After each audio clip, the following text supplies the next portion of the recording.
Joining us now with more, Louisiana Senator John Kennedy. Senator, I'll let you jump right into this discussion.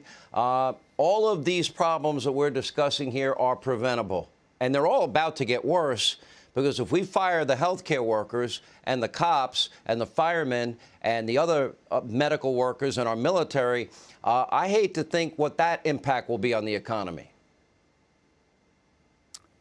Sean, this is certainly about more than treadmills.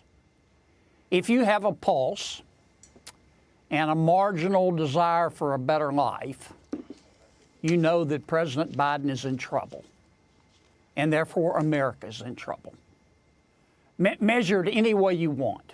The debacle in Afghanistan, which has emboldened Russia and China and Iran, the unbridled inflation, gas prices, open borders, crime, a Justice Department that thinks parents are dangerous domestic terrorists, a Treasury Department that wants access to the checking account of every American who has a job. No wonder the American people are so angry. It's no wonder that so many Americans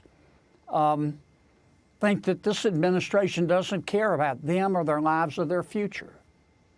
Now, I say this with respect, with all the respect I can muster. But my advice to the president is this. Mr. President, you've just got to try harder not to suck. And the best way to do that, in my opinion, is stop worrying so much about the wokers. You're never going to make them happy. They hyperventilate on their yoga mats at the slightest provocation. You're never going to make them happy. Stop worrying about the wokers and start worrying about America's workers. And I'm talking about the people who get up every day and go to work and obey the law and pay their taxes and try to do the right thing by their kids. They made America great. Ordinary people doing extraordinary things. And we're not going to get this country back on track. And the president's not going to be more popular with the American people until he stops worrying about wokers and starts worrying about workers. And that's, to me, is what it's all about. You know something? I don't think he's capable of it, Senator. I'm not even sure if he knows what day of the week it is. And I don't say that flippantly. I say it with sadness, and I think he agrees with the workers. We have a minute left. Well, then what the president's going to have to do, I don't know if that's accurate or not. I'm not saying it's wrong. I'm not saying it's right.